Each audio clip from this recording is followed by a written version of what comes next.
Boa noite, Amparo. Boa noite, Fátima. O projeto incluía monitoramento em novos pontos da cidade, as informações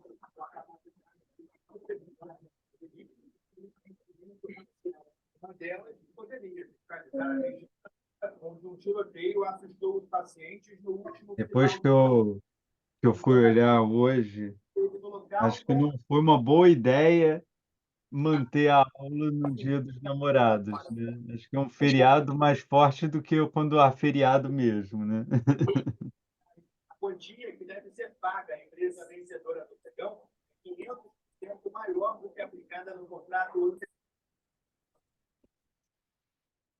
Mas vamos lá.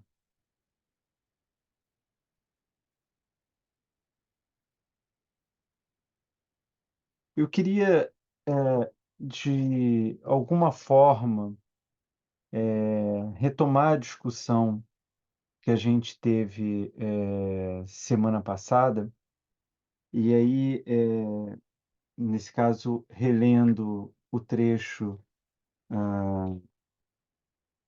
do prólogo da condição humana da Hannah Arendt, e eu só queria reler para a gente pegar o espírito do que a gente estava discutindo e seguir em frente. Tudo bem? Vamos lá.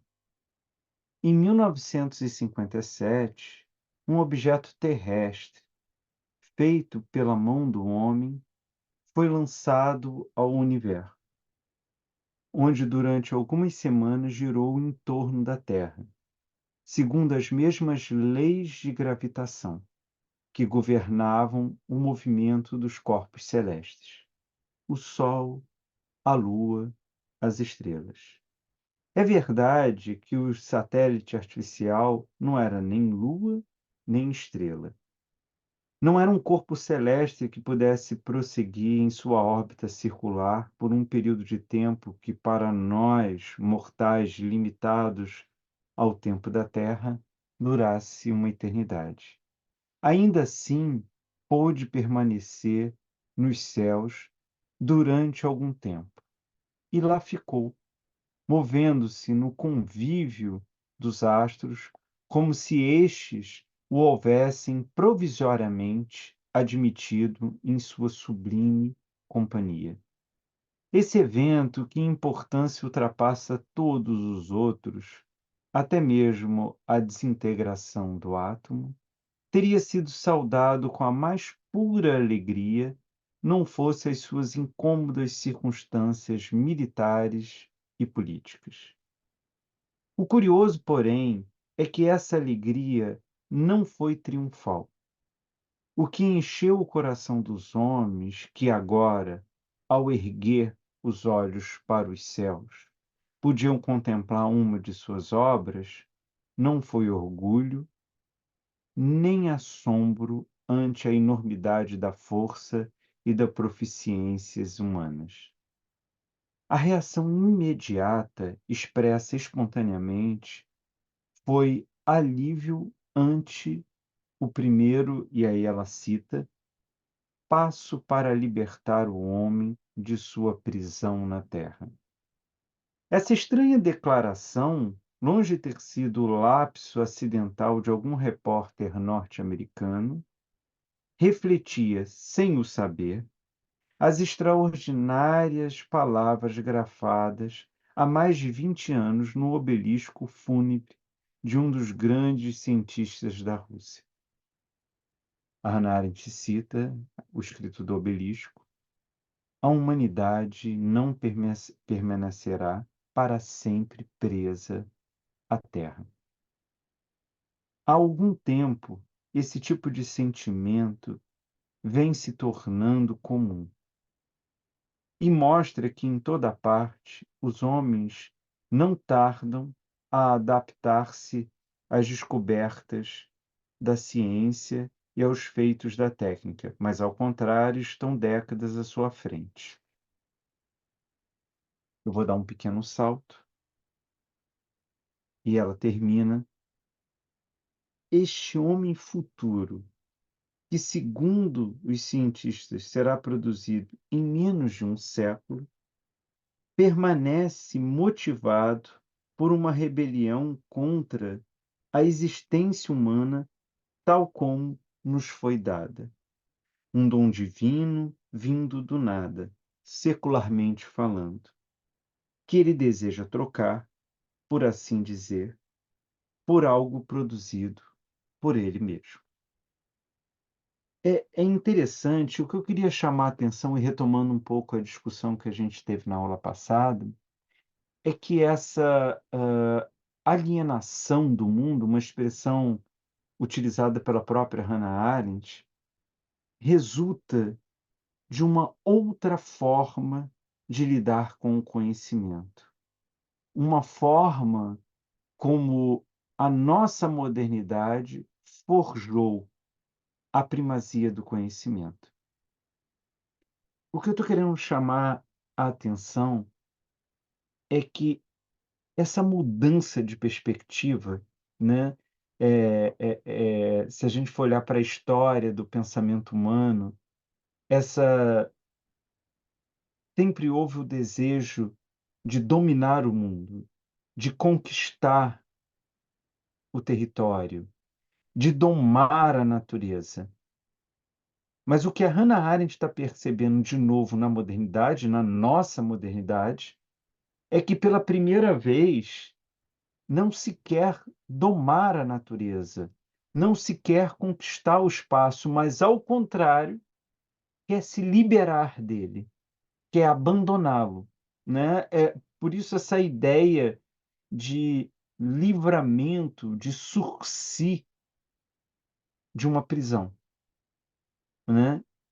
E o que eu estou querendo chamar a atenção, e que tem tudo a ver com o que a gente vem discutindo, é que essa mudança de compreensão, ela passa por um entendimento da forma com que o nosso tempo pensa o conhecimento, né? Da primazia do conhecimento a partir do objetivo, né? Do factual, né? Do lógico, do pragmático. É interessante porque a própria Hannah Arendt, na Condição Humana, vai trabalhar essa questão por uma outra perspectiva também, que eu queria trazer para a gente, porque eu acho que ela explicita esse problema.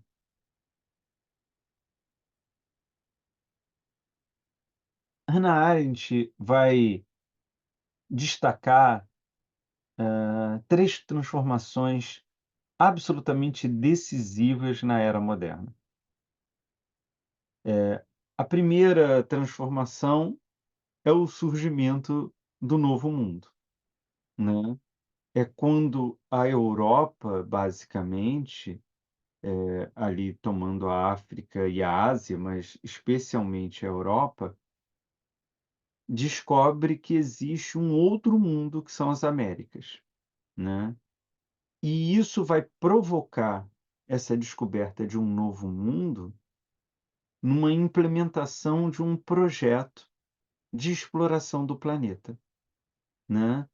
A América é vista como um local onde a Europa poderá extrair bens e riqueza para a sua transformação, né? Então você tem ali o novo mundo e uma expansão da exploração do planeta. Há uma segunda transformação na era moderna, que é a reforma, né?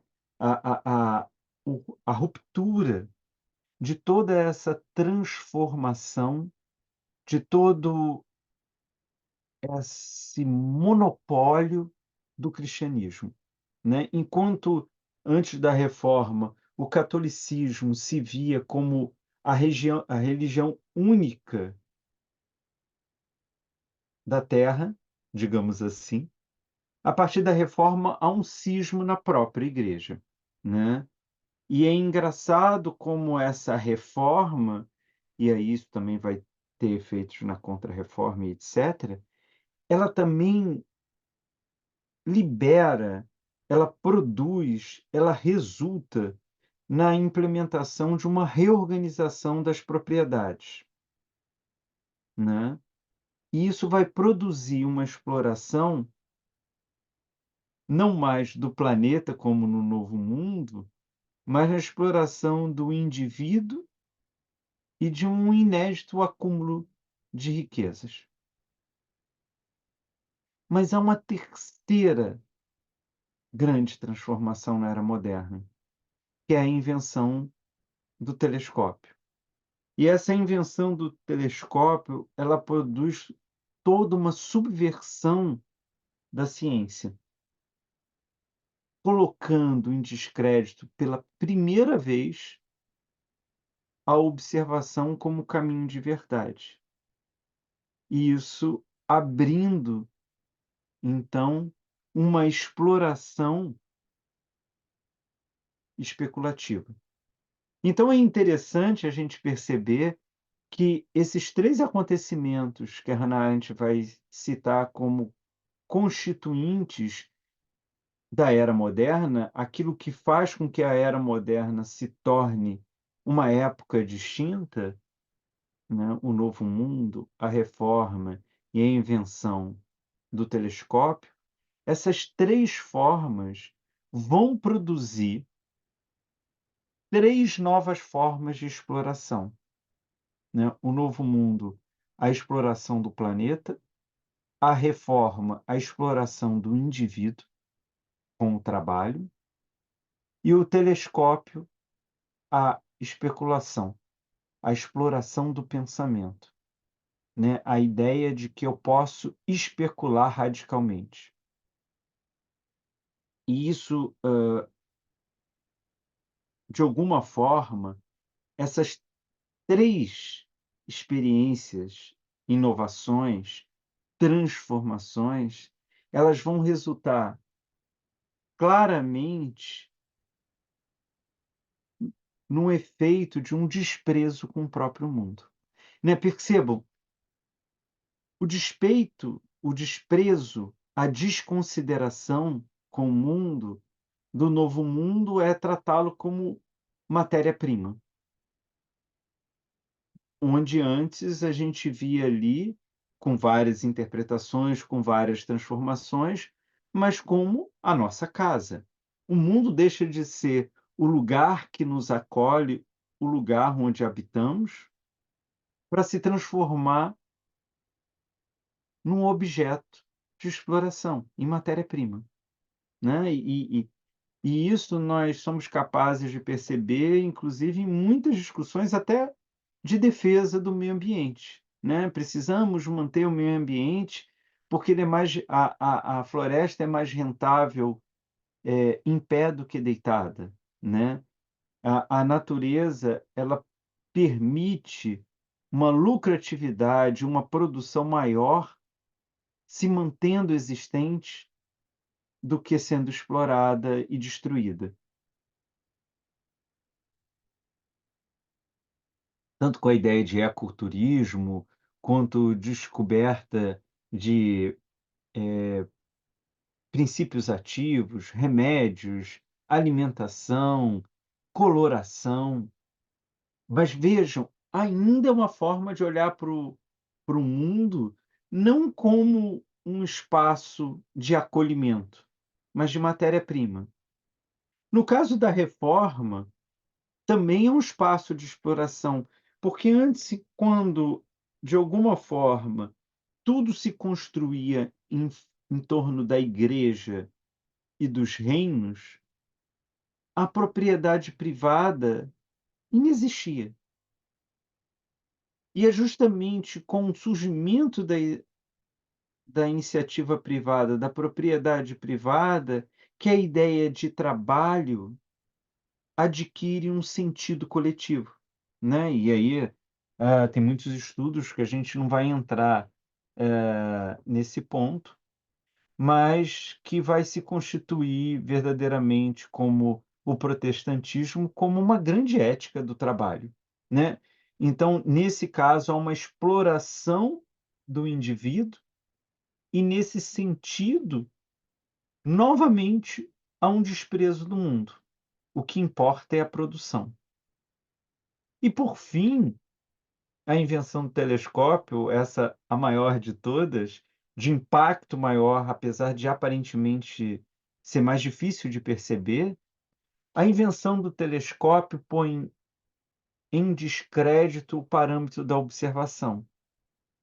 E quando a observação cai em descrédito, ou seja, eu não posso confiar naquilo que eu vejo, naquilo que eu apreendo, porque eu posso estar me enganando, talvez o trabalho mais incrível que vai explorar isso sejam as meditações metafísicas de René Descartes, né, filósofo francês, onde ele vai mostrar que a observação ela é facilmente equivocada, ela é facilmente ludibriada, ela é facilmente falseada, né? Ele vai hã, a figura linda que ele vai usar na Meditações Metafísicas é de um bloco de cera, e ele vai exemplificar como a observação pode ser equivocada, que quando você contempla um bloco de cera, você reconhece ali a sua verdade de uma certa textura, de um certo aroma, de uma certa consistência, mas basta aproximar esse bloco de cera do calor, que o aroma, a textura, o sabor se modificam completamente. Logo, aquilo que a observação te entregava como verdadeiro, como certeza, era um equívoco. Não se sustentou a uma mera elevação de temperatura, né. Então, nesse sentido, o impacto de desprezo com o mundo, como eu disse, é menos perceptível num primeiro momento, mas que causa um efeito absolutamente, profundo, ele vai ter a ver necessariamente com uma recolocação do mundo numa segunda ordem. Eu não sei se isso fica bem claro, mas veja, quando a observação era o parâmetro de ouro para a aquisição da verdade, o mundo tinha importância, porque eu precisava observá-lo para então concluir os resultados. A partir do momento que a observação é tida como falha, como um caminho inseguro para a obtenção da verdade, eu não preciso mais do mundo. O mundo já não é mais capital para mim. Nesse sentido, o que importa são as minhas especulações, as minhas ideias, as minhas hipóteses, que não precisam encontrar correspondência no mundo, porque afinal ele pode me enganar. Logo, nesse sentido, esse desprezo pelo mundo apenas vai refletir um caminho de possíveis de uma ordenação em que a força motriz é o conhecimento objetivo. É interessante a gente perceber isso, isso não é evidente, mas é justamente essa ideia de que o que eu devo conhecer deve ser inequívoco, aquilo que eu devo falar eu tenho que ter certeza absoluta, isso vai fazer com que então o mundo não participe mais da própria ideia de verdade, né. E isso vai se dar, o que a Hannah Arendt está chamando a atenção, através de uma cultura onde irá favorecer, fomentar e radicalizar a exploração do planeta, a exploração do indivíduo e, por fim, mas não menos importante, a exploração do conhecimento. E isso a gente pode perceber uma diferença muito grande, absolutamente distinta da antiguidade, né, da primeira metade do curso que a gente viu. Quer dizer, o conhecimento não mais nos permite, não mais se destina a nos transformar, a nos fazer sujeito, mas antes de tudo, se torna uma matéria-prima consumível, né. Essa ideia que o conhecimento passa a ser um produto. O conhecimento, ele já não é mais um processo de transformação, mas ele passa a ser um elemento de controle, de poder,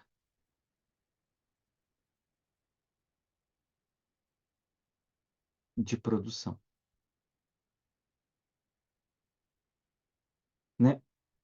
Vejam, é nesse sentido que a ideia de um conhecimento objetivo, ele vai participar diretamente de uma outra relação que cada indivíduo vai ter com o mundo, com a vida, com a realidade. Ela passa a ser um processo de alienação, né. A minha relação com o mundo já não é busca mais de pertencimento. A minha relação com o mundo já não é mais uma busca de transformação. A minha relação, em última análise, com o mundo já não é mais um espaço de formação da minha subjetividade, mas antes uma ideia de produção.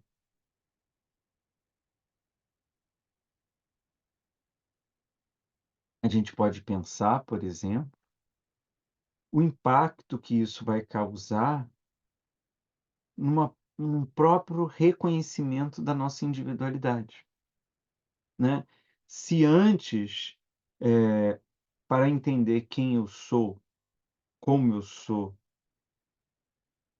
quais são os signos, valores e projetos que calam profundamente a mim e me fazem me sentir pertencente a uma comunidade, a uma cultura, a um mundo. Hoje em dia esses caminhos não é que eles estejam na prática interditados, mas eles antes de tudo, eles estão, como eu iria poderia dizer, eles estão desqualificados. Quer dizer, menos importa para mim a minha relação com as pessoas que eu convivo, mas mais a minha imagem é formada pela minha atuação nas redes sociais, que antes de tudo é uma alienação do mundo, né.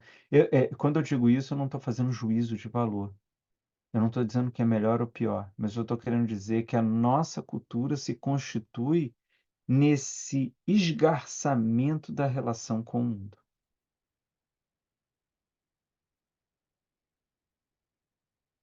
Compreendem a transformação radical ocorrida?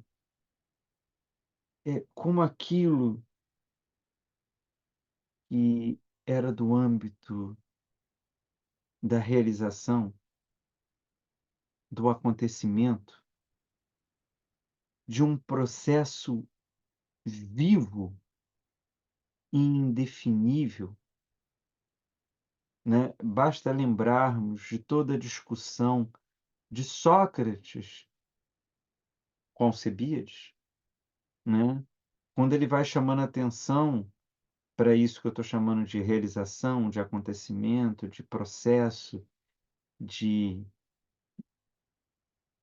indefinível, quando ele chama atenção que para ele se tornar capaz de dar conta de realizar o seu projeto de governar Atenas, era preciso cuidar da sua formação, que precisava se constituir enquanto sujeito. E nesse sentido,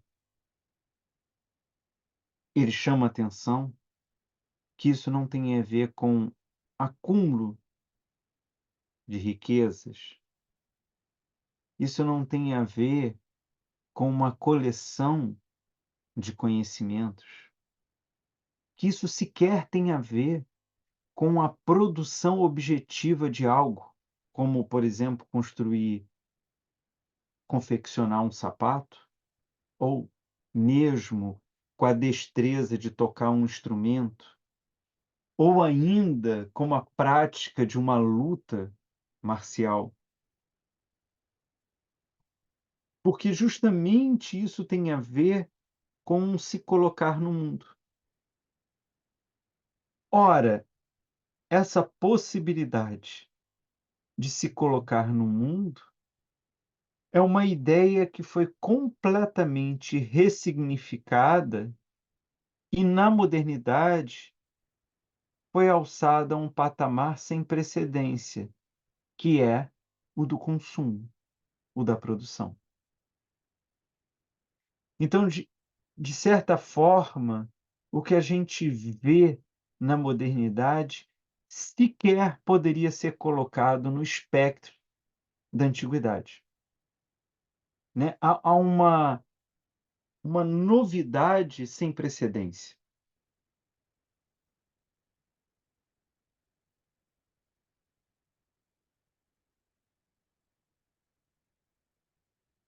O que eu estou querendo chamar a atenção é como a ideia de universalidade dos valores e a sua correspondência no campo do saber enquanto conhecimento objetivo não cumprem o que prometem.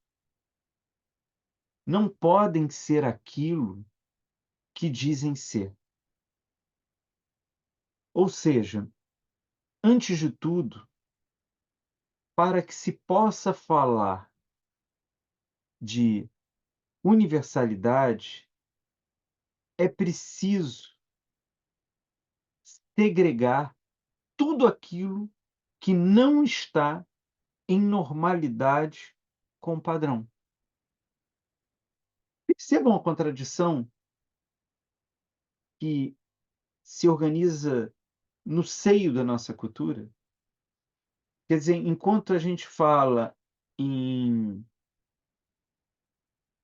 valores universais, em ideais coletivos, em nome de conceitos que deveriam abarcar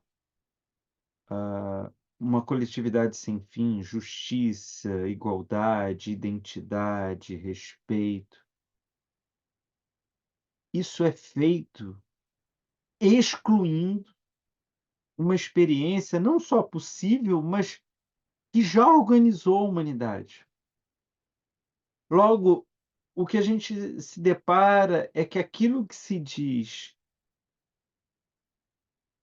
universal é, antes de tudo, algo que segrega, que exclui, que limita, que restringe. E com isso, quando a gente percebe que toda essa operação coletiva, universal, que se pretende neutra, que se coloca como imparcial e total, é que a pretensão dessas noções como universal, neutralidade, imparcialidade, racionalidade, nada mais é do que uma aparência eficaz, forte, formadora de um mundo, contudo, contraditória com seu próprio projeto, que vai legitimar um certo conjunto de práticas sociais, de condutas jurídicas, de entendimentos culturais e éticos, que têm como valor real apenas serem úteis a um grupo de pessoas, a um conjunto de instituições, a uma certa dinâmica estabelecida, e não verdadeiramente uma totalidade ou uma universalidade de fato.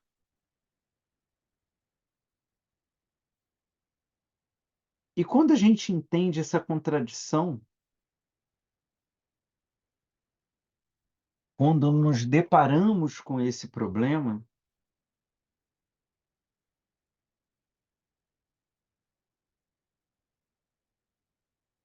para além de tomarmos isso como bom ou mal, ou seja, na pretensão de conseguirmos não julgar o nosso próprio tempo imediatamente, quando a gente consegue, de alguma forma, adiar um posicionamento sobre o estado de coisas em nome de uma compreensão deles, quer dizer, é só na hora em que eu não julgo imediatamente, quando eu resisto, sustento essa posição desconfortável de estar presente numa cultura sem imediatamente tomar uma posição a favor ou contra, é que então eu consigo compreendê-la, né. É interessante a gente ver isso, porque nesse sentido, a terapêutica, ela tem um exercício que nos ensina profundamente em relação a esse processo, né. Quer dizer, só é possível haver uma terapêutica clínica, porque não julgamos. Não porque seja indevido, não porque podemos errar no julgamento, mas antes de tudo porque, se o julgamento estiver presente, ele anula esse espaço de reconhecimento, esse espaço de escuta, esse espaço de realização. Né, percebam, a gente pode pegar uma analogia um tanto quanto, espacial, né. Para que algo se realize, para que algo se faça presente, para que algo se mostre, antes de tudo, eu preciso de um espaço vazio, eu preciso de uma não ocupação, eu preciso,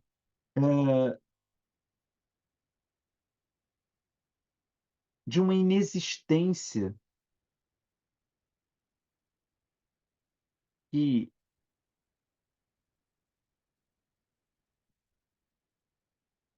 autorize e capacite e estimule uma exibição, uma fala, uma expressão. Se eu ocupo esse espaço com o julgamento, se eu ocupo inclusive esse espaço com uma interpretação, percebam, eu coloco algo nesse vazio. E ao colocar algo neste vazio, eu causo um retraimento de qualquer tipo de apresentação, exposição, aparecimento. Então, nesse sentido, a terapêutica nos ensina a pensar. Em que sentido? Há que se ter uma resistência, há que se ter um certo controle desse ímpeto de julgamento, de comprometimento, em respeito à própria realidade, em respeito àquilo que vai se apresentar a você. E quando a gente consegue fazer isso, no caso da nossa discussão sobre o conhecimento e da cultura, o que vemos é que, para que uma vivência seja admitida, para que uma prática seja respeitada, para que um parâmetro qualquer adquira o status de valor desejável, é preciso estar em conformidade com essas ideias de utilidade, eficiência, previsibilidade, reprodutibilidade ou ainda objetividade. É, veja, a resistência de não julgar é o que permite a gente perceber a dinâmica que está sendo operada. O que eu estou querendo dizer? Quando não julgamos, nós somos capazes de entender por que, se antes não era necessário, agora a utilidade se coloca como um valor determinante. Por que a eficiência surge como uma demanda da sociedade para as práticas humanas? Por que que a ciência, que em outros momentos não exigiu a previsibilidade, ao contrário, era um certo fascínio pelo desconhecido, fascínio esse que tem um resquício, muito delicado em nossa cultura, mas que ainda tem como um princípio de conhecimento, ele logo é substituído por uma previsibilidade, por uma reprodutibilidade e, por fim, por uma objetividade. Se, antes de tudo, adotamos uma postura de crítica a esses valores, seremos incapazes de entendermos esses fios, essa trama coesa, forte, atuante do nosso próprio tempo. Ou seja, não é possível refletir sobre o próprio tempo sem antes admiti-lo como ele é. Caso contrário, todo o trabalho de interpretação, de descrição, de reflexão, ele vai passar, ele vai se reduzir a uma experiência meramente de projeção dos nossos desejos.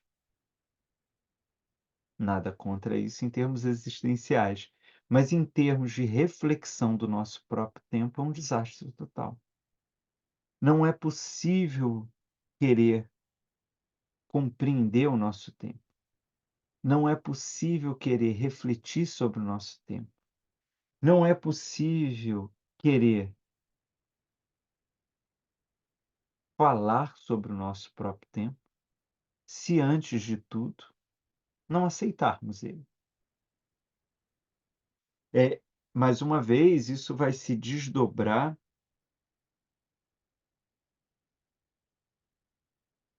e terá uma relevância profunda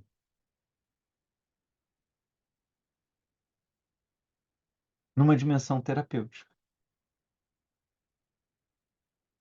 Que há tantos trabalhos e reflexão e questionamentos dentro da psiquiatria, da psicologia e da psicanálise contra a ideia de uma terapêutica que vise a normalidade, que busque conduzir o demandante, o paciente, para o padrão. Não é porque há um pensamento, sofisticado que prefere a complicação à à eliminação do sofrimento, muito pelo contrário.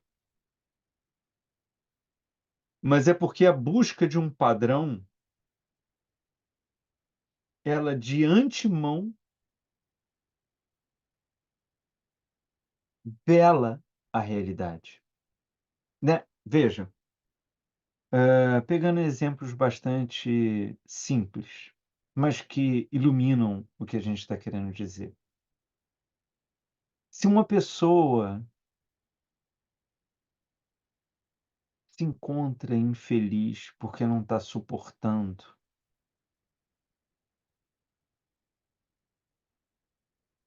a quantidade de trabalho, a forma como esse trabalho opera, e as relações, as demandas, as cobranças que circundam esse trabalho, terapeuticamente, nada vai mudar se eu encontrar uma forma da pessoa continuar nesse processo a despeito de qualquer coisa, né. Tomando, como que eu poderia dizer, suplementos,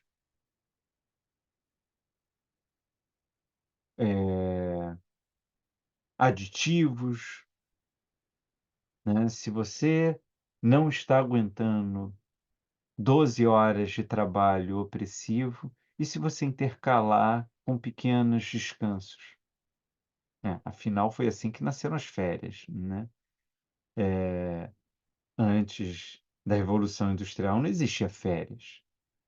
Você trabalhava porque trabalho tinha a ver com a ideia de subsistência, né. Você precisa garantir sustento para sua própria vida. Você precisa chegar ao dia seguinte vivo. Qual a ideia de você suspender temporariamente isso, né, de restringir o seu trabalho por um período? Não tem o menor sentido se a gente tomar por esse ponto de vista. A ideia de férias, ela só surge a partir da exploração do trabalho. Quer dizer, a partir do momento que o trabalho ele vira um elemento decisivo para a produção de riquezas, ele passa a exigir uma exploração e, com isso, encontrar uma eficiência maior.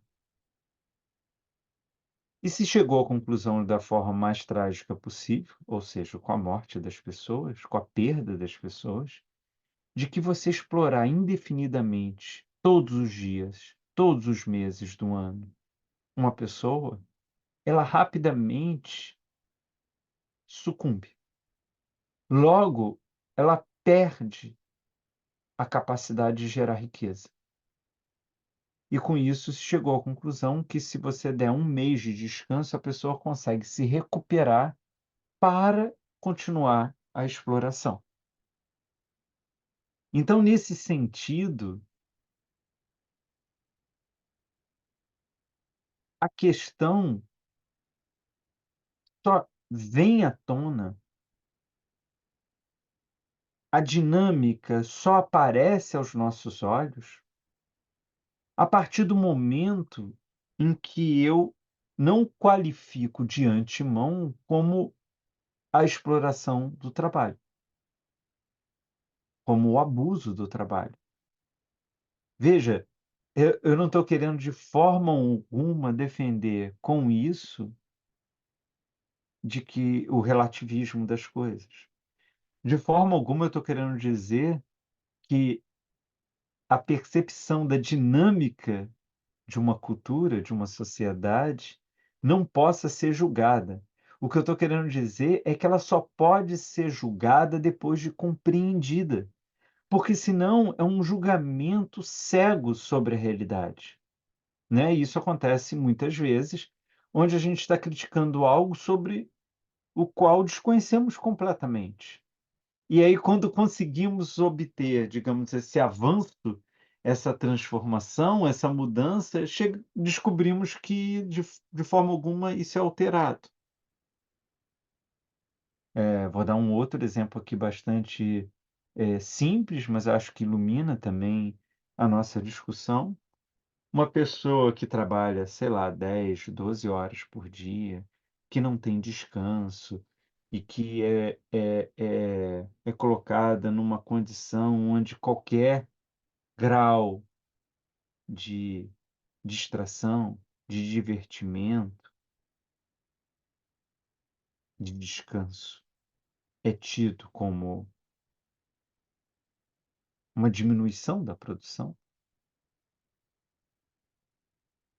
isso poderia nos levar a crer que é preciso a imposição de períodos de descanso, de formas de divertimento,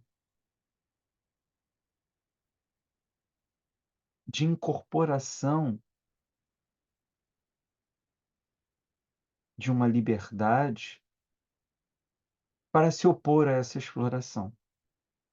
E com isso, já que a gente está projetando sobre a realidade um julgamento antes de compreendê-la, passaria para nós desapercebido, por exemplo, o que o Google faz, né?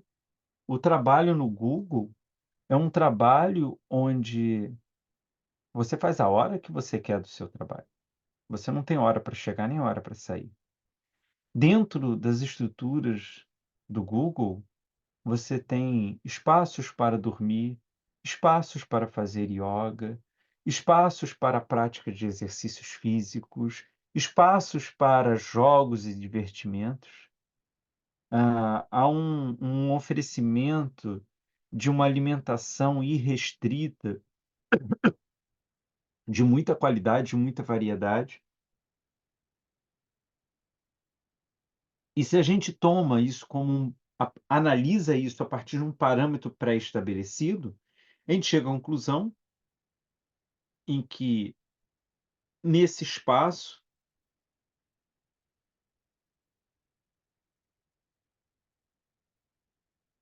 há um respeito maior à condição humana. Há um respeito maior a essa indeterminação e imprevisibilidade humana. E perdemos, então, a capacidade de perceber que, ao fazer isso, por exemplo, o Google consegue escravizar o ser humano de forma muito mais profunda e de forma muito mais permanente do que aquela pessoa que trabalha numa situação análoga a escravo. Veja, eu não estou dizendo que seja a mesma coisa. Eu não estou querendo dizer que um caso não seja fisicamente muito pior do que o outro, e de fato é. Mas o que eu estou querendo dizer é que a exploração e o abuso, quando a gente toma como um parâmetro externo, de antemão, sem deixar que as coisas se mostrem, então tenhamos a capacidade de compreender esse processo, a gente perde a capacidade de identificar em estratégias mais sofisticadas de exploração o seu caráter abusivo.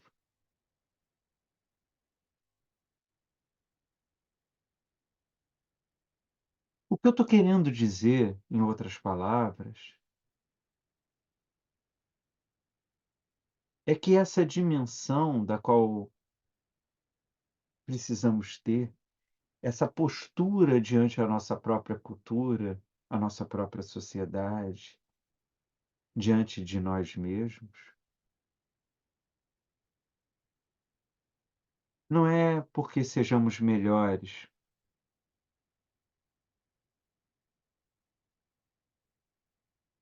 não é porque haja aí uma expressão inequívoca na natureza humana, seja lá o que seja. Não se trata de discutir o que é melhor ou pior. Não se trata de discutir o que é adequado ou inadequado. Não se trata de discutir o que deveria e o que não deveria fazer. O que eu estou querendo chamar a atenção a partir dessa certa mudança de uma reflexão que não passa por um julgamento imediato, por valores pré-estabelecidos, mas que se inicie e se disponha a uma compreensão da dinâmica do que ocorre antes de um julgamento, é que toda cultura, toda sociedade, todo momento histórico vai impor uma certa ordenação, vai impor uma certa dinâmica que vai fazer com que certas coisas sejam mais incorporadas e outras sejam mais abandonadas.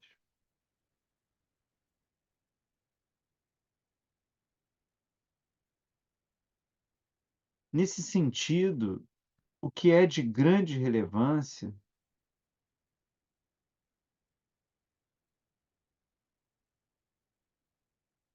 é perceber que não é possível compreender uma cultura utilizando parâmetros simbióticos a essa própria cultura, né. O que eu estou querendo dizer é que, se você olhar a nossa cultura, a nossa sociedade, o nosso tempo a partir do valor da produtividade, evidentemente o que vamos encontrar ali são reflexos da própria produtividade.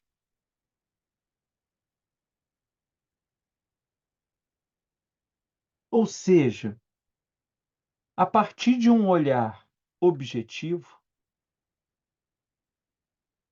toda essa seletividade atuante na nossa cultura, que faz com que tudo que seja objetivo seja aceito e tudo que escape à dimensão do objetivo seja excluído, essa seletividade, esse corte, essa redução, ou para usar uma expressão da Hannah Arendt, essa alienação, ela é apagada, ela passa desapercebida.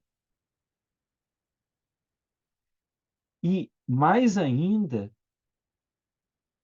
essa seletividade perde essa dimensão excludente e passa a adquirir uma ilusória dimensão de identidade com que é encontrado.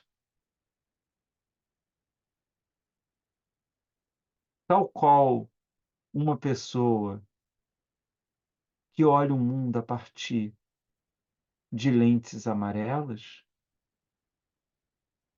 só vê no mundo a cor amarela.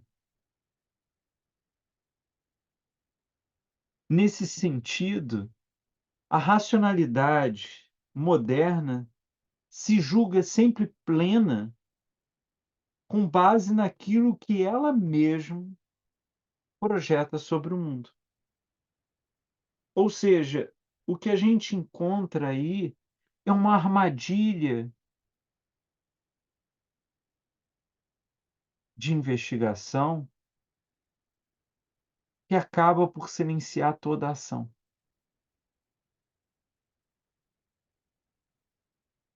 Ela silencia porque privilegia o abstrato em detrimento do concreto. Mas também porque só pode se iludir com a universalidade graças por causa desse desgarramento do valor da ação, né. O que eu estou querendo chamar a atenção é que, ironicamente, o conhecimento objetivo só se coloca como parâmetro único do nosso tempo, porque ele provoca uma separação com o mundo e, portanto, todo o âmbito da ação é desvalorizado. Os feitos que são privilegiados no nosso tempo são os feitos que não encontram parâmetro no mundo. Agora a gente tem, não é só o dinheiro que é uma ficção, né, a própria estrutura de trabalho, a própria estrutura, de valor, ela é cada vez mais abstrata. Tem uma passagem do Nietzsche na Genealogia da Moral que ela é fundamental, e vocês me permitam ler para vocês. A minha edição é uma edição antiga, na página 18, não é a edição atual de bolso. Ele vai dizer o seguinte, está na primeira dissertação: "Originalmente, as ações não egoístas foram louvadas e consideradas boas por aqueles aos quais eram feitas, aqueles aos quais eram úteis. Mais tarde, foi esquecida essa origem de louvor, e as ações não egoístas, pelo simples fato de terem sido costumeiramente tidas como boas, foram também sentidas como boas, como se em si fossem algo bom." O que o Nietzsche está querendo chamar a atenção? Antigamente, e aí ele está falando de uma forma meio mítica, né, ele não está fazendo uma análise objetiva da história, evidentemente, porque ele está criticando todo o conhecimento adquirido para a compreensão da condição humana, da conduta humana, de forma objetiva. De alguma forma ele está dizendo, todo esse esquadro que se usa para medir o humano a partir da objetividade, ele é indevido porque não há medida que consiga conter o humano. Mas ele está querendo dizer, a partir desse enfoque geral, que você pensar o que é bom e o que é mal, o que é certo ou errado, não foi universalmente constituído. Não é uma inspiração divina, não é uma demonstração da natureza, mas antes tem a ver com que, antigamente, aquilo que me servia, aquilo que me prestava, aquilo que me interessava, era tido por mim e pelos meus iguais como boas, porque se serve a mim, se funciona para mim, se tem utilidade para mim, é boa. Mas percebam, quando eu tomo algo que funciona para mim como boa, eu estou ligando a noção, a valoração de bom com o que é útil, com o que funciona. Eu estou fazendo com que o valor de bom tenha a ver com uma ação, com uma prática, com uma concretude no mundo. Aí a parte interessante da leitura do Nietzsche. O Nietzsche vai dizer: o problema é que com o tempo a gente perde essa percepção. A gente se esquece de que na base, na origem, no começo, o que era bom era útil, era prático, era ativo. E na hora que a gente esquece,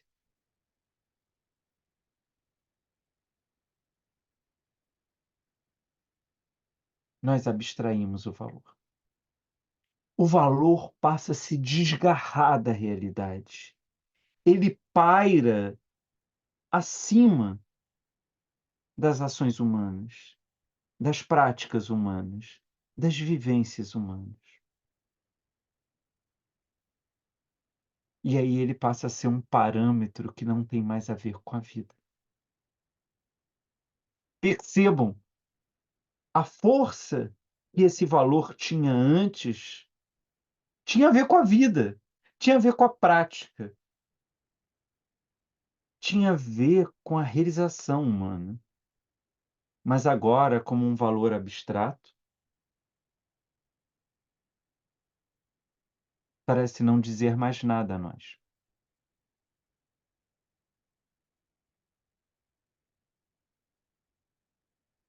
E com todo esse acontecimento,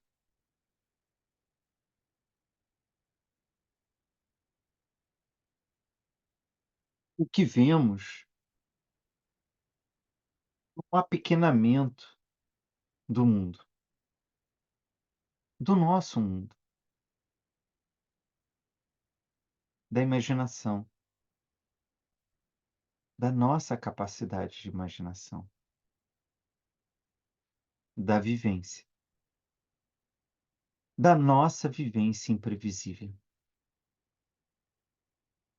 De alguma forma, uma parte do sofrimento contemporâneo, ele não é objetivo, ele tem a ver com uma outra constituição subjetiva.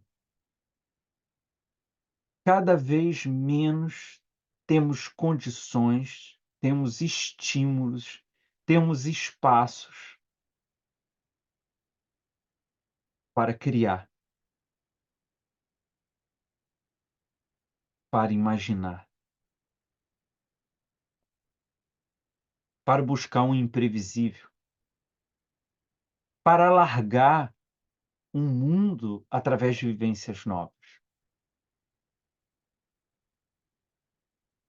A ociosidade tão decisiva para essa dimensão criativa, para a inovação, e isso é uma ironia sem fim da nossa cultura. A nossa cultura exige cada vez mais inovação, mas o espaço, o ambiente que ela fomenta é o da repetição. Logo, isso se constitui uma loucura sem fim, porque o que é demandado de nós não é o que na prática a cultura privilegia.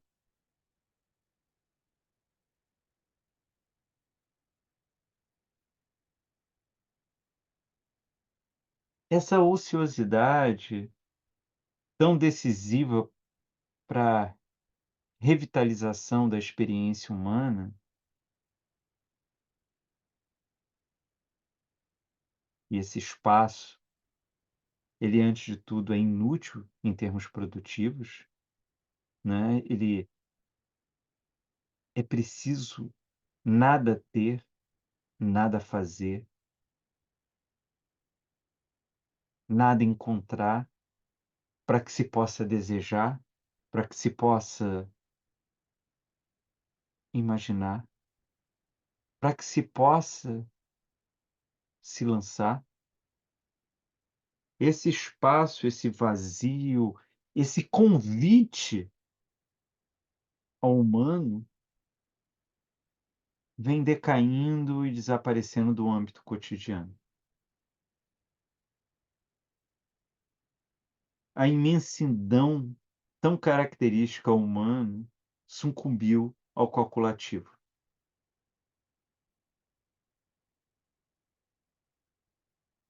Hannah Arendt vai dizer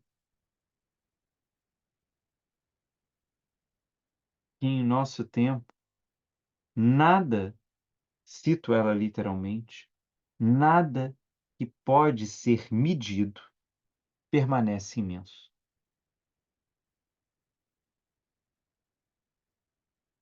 E aí a gente pode entender, em termos clínicos, a base do sofrimento moderno.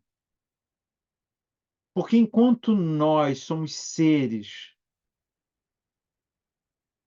criativos, imprevisíveis, indeterminados, o espaço de vivência nossa cada vez mais é calculado, controlado,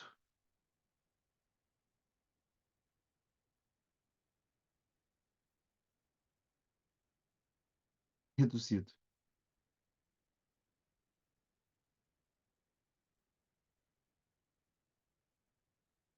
É engraçado porque toda essa avalanche de informações, toda essa disponibilidade de conhecimento,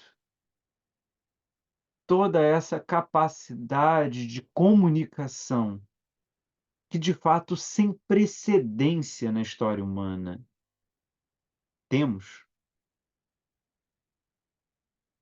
não nos tornou mais imensos. Mas, ao contrário, tivemos a ilusão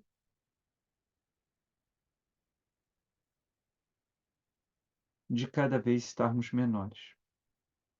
Porque é uma ilusão, de fato, a nossa indeterminação não pode ser controlada, ela não pode ser apagada.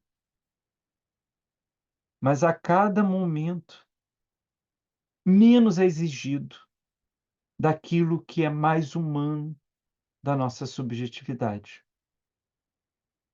que é não saber o que fazer. E isso a gente pode ver, por exemplo, o que se coloca como uma questão de grande relevância de pensar, por exemplo, no nosso tempo das inteligências artificiais. Cada vez mais busca-se a acomodação do humano. A sensação de não saber o que falar, de não saber o que pensar, de não saber o que responder, de não saber o que fazer, ela cada vez está sendo menos possível no nosso tempo. E se isso de alguma forma poderia resultar numa compreensão de que então estamos mais livres, estamos mais disponíveis, ao contrário, isso tem despertado mais ansiedade, depressão, pânico. Evidentemente não é porque não sabemos o que responder, porque sequer é demandado de nós uma resposta. Mas antes disso, o que vem provocando em nós é uma sensação de sermos impróprios ao nosso próprio tempo. Tem uma passagem, deixa eu ver se eu encontro aqui rapidamente, no prólogo,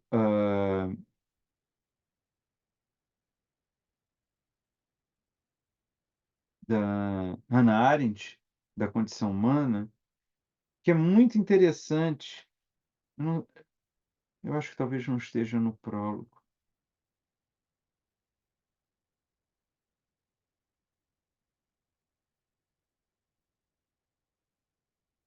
Realmente eu não vou saber dizer, mas eu achei que tivesse aqui no prólogo, mas eu teria que encontrar exatamente aqui.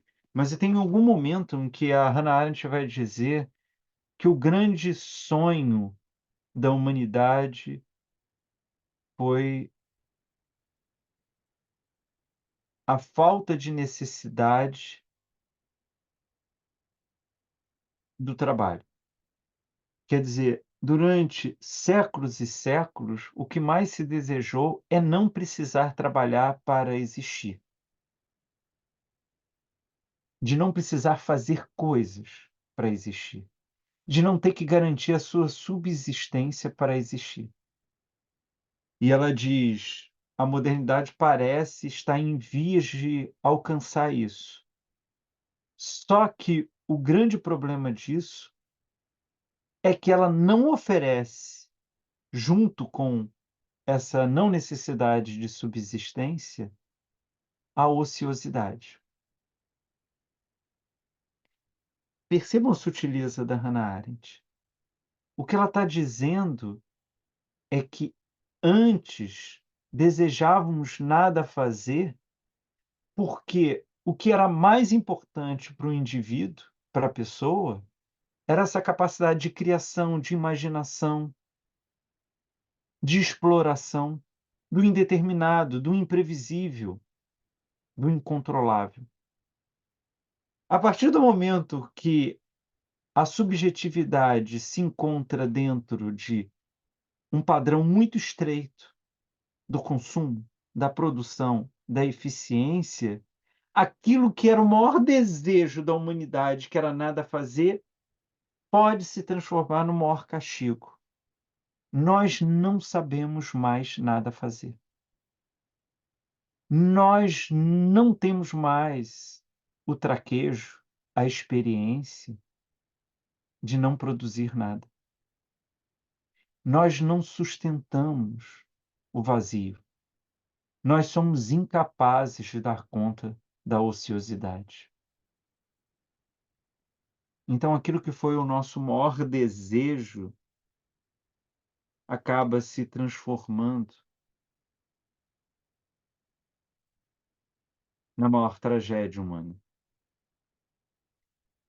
De alguma forma, a nossa cultura transformou a indeterminação, a vastidão da indeterminação humana em uma finitude cognitiva, né. Então, se por um lado a gente tem acesso a mais informação do que qualquer outro ser humano teve na história da humanidade, esse excesso de informação, essa disponibilidade imediata nos paralisa, nos constrange, nos interdita.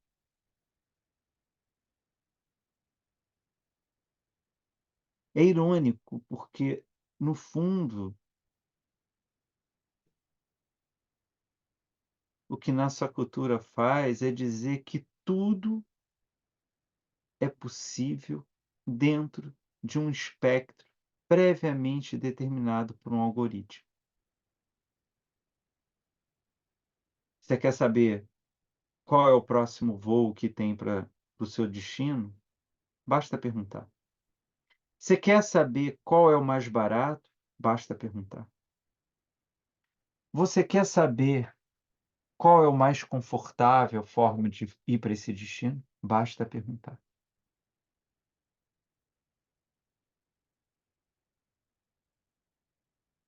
Mas se você não tiver uma pergunta objetiva, se você previamente não souber o que você quer saber,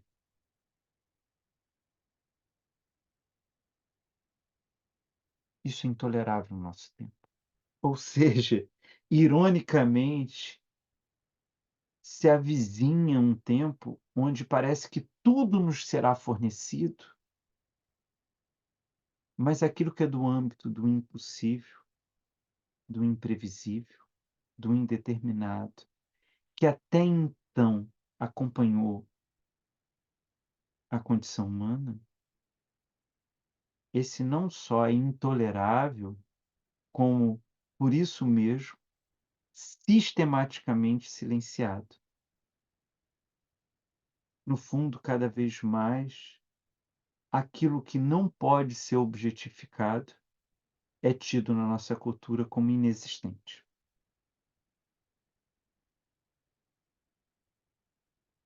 Esse é o risco do nosso tempo. E, ao mesmo tempo, é isso que importa pensarmos no nosso tempo.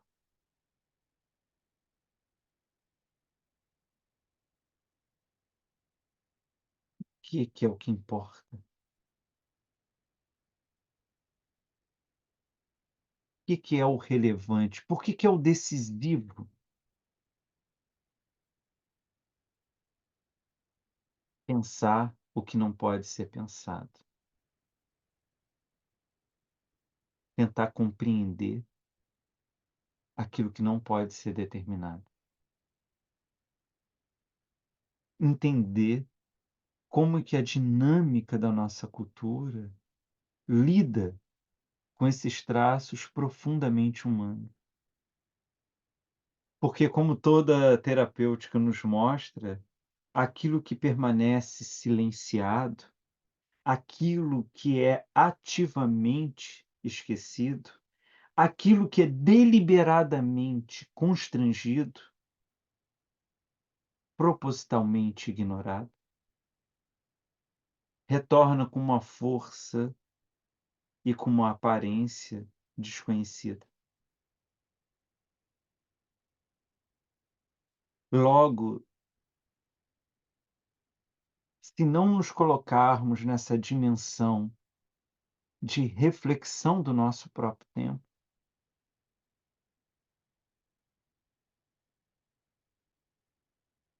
pode ser que cada vez seja mais difícil compreender o nosso próprio tempo, porque as coisas voltam disfarçadas, né. Acho que isso a gente consegue perceber de forma inicial, hã, superficial, mas ainda assim verdadeiro, quando a gente entende como que pode uma época onde há uma proliferação de informações, aonde há uma disponibilidade de acesso sem precedência a essas informações, a tolice, o desconhecimento proliferam.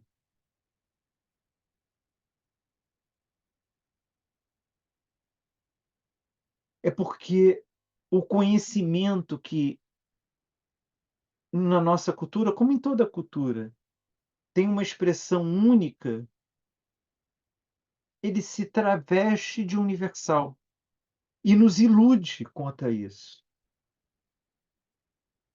A ignorância, que tem uma expressão tanto positiva quanto negativa, né, nós vimos na primeira parte do curso a sua dimensão positiva de abertura, de desafio, de investimento, mas também tem a idiotice, né, a recusa de ver a realidade, a tentativa de não compreender as coisas, ela é reduzida no nosso tempo.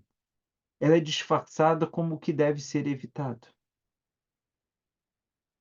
né. O Freud tem uma palestra muito interessante, que na verdade é uma palestra onde ele quer apresentar a psicanálise, se chama Cinco lições de psicanálise, é um texto de 1910, onde ele dá um exemplo maravilhoso para a gente entender o perigo de ignorarmos a realidade, né. Ele vai dar um exemplo dele, ele está dando uma palestra, ele pega o próprio exemplo de dar uma palestra,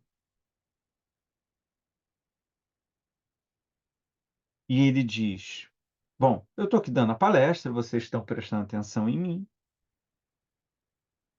mas tem uma pessoa que está ironizando, que está fazendo risinhos, que está incomodando, que faz pequenos barulhos.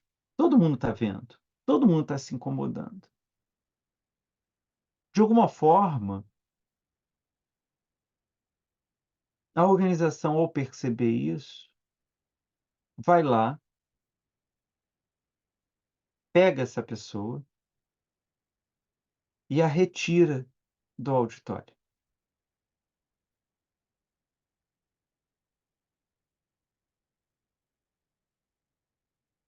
Mas não só ela retira do auditório,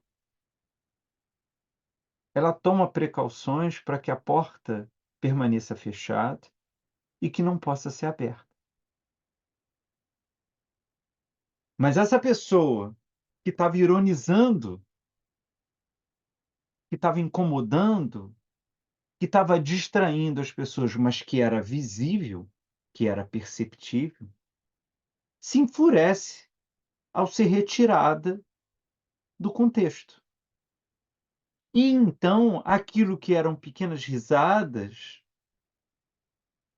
pequenos barulhos, pequenas distrações, se transforma em gritos, em reclamações altas, em barulhos terríveis. Mas quando dentro do auditório se olha, não se vê nada. Veja, eu não vou discutir aqui, isso tem toda uma discussão de noções dentro da psicanálise de repressão, recalque, resistência, mas não é isso que eu quero discutir.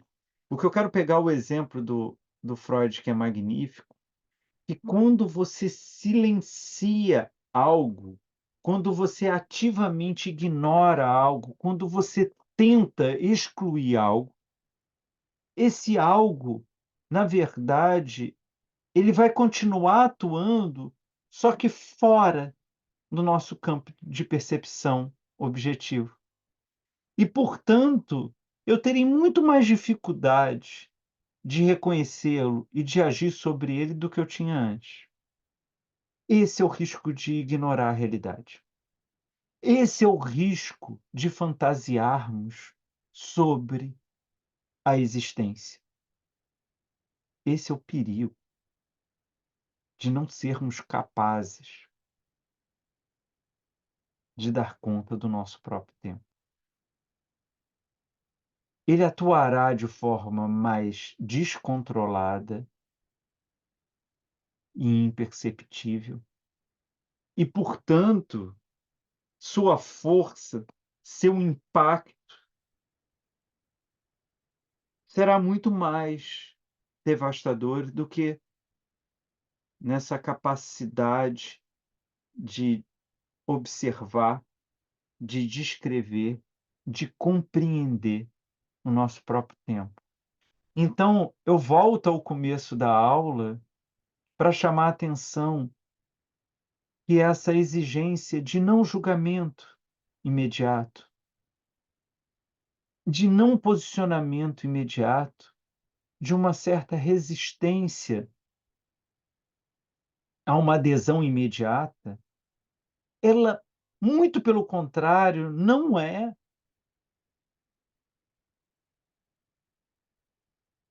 uma descrença, uma anulação de um empenho, de um engajamento ou de uma responsabilidade, mas ao contrário, ela é um movimento que se insere de uma forma muito maior na nossa capacidade de atuação sobre o nosso próprio tempo.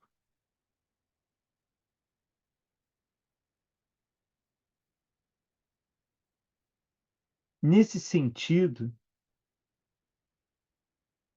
o contexto geral do que eu estou querendo chamar a atenção é que reduzimos a vida aos limites estreitos da objetividade e travestimos essa objetividade, enquanto cultura, com um verniz humano, através da ideia de consumo, de produto. Veja, nós estamos em nossa cultura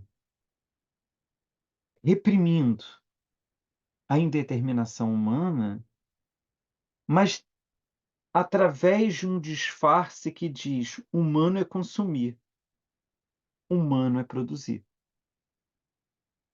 E o que a gente faz é impor um ideal natural, o que é uma contradição, né? O ideal abstrato com o natural, com o concreto. Não por acaso nos encontramos em um surto, constantemente incitados a reiniciar, de uma busca desenfreada pelo prazer, seja nas relações humanas, amorosas, que cada vez mais se organizam em torno de valores muito mais afeitos a sociedades comerciais do que a busca de uma felicidade compartilhada, seja no trabalho, onde a demanda de crescimento e de metas incessantes obscurecem completamente o resultado de uma investigação, de um propósito de vida, né. Eu não faço, em termos gerais, eu não faço mais aquilo que eu vejo como sentido da minha vida, mas eu busco encontrar formas de sobreviver, seja na vida pessoal, onde há uma troca de um espaço que reflita os desejos mais íntimos por um simples acúmulo de bens, um novo carro, uma nova TV, o mais recente aparelho do que quer que seja.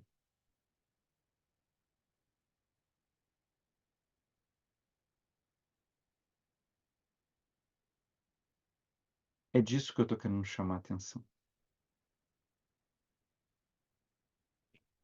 Essa dissonância,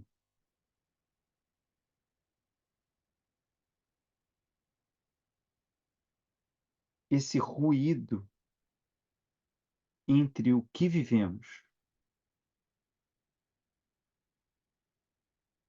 e o que dizemos que vivemos,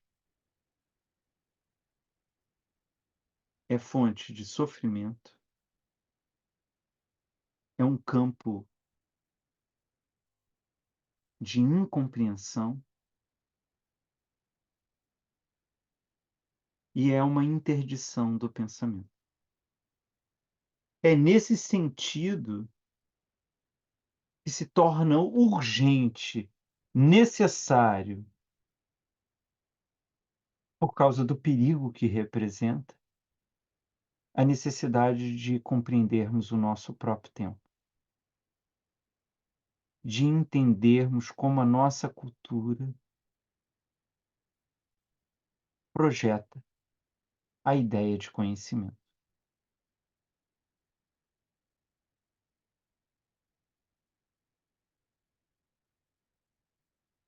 É um pouco o que eu queria dizer para vocês hoje. Amparo e Fátima, muitíssimo obrigado pela companhia e, ao mesmo tempo, desculpa por prendê-las, por dar trabalho para vocês em pleno Dia dos Namorados. Mas agradeço muito o carinho e a atenção de vocês. Se cuidem e nos vemos então semana que vem, sem feriado e sem nenhuma data especial que eu não percebi na hora que eu organizei o curso. Muito obrigado, gente. Se cuidem até semana que vem. Um grande beijo.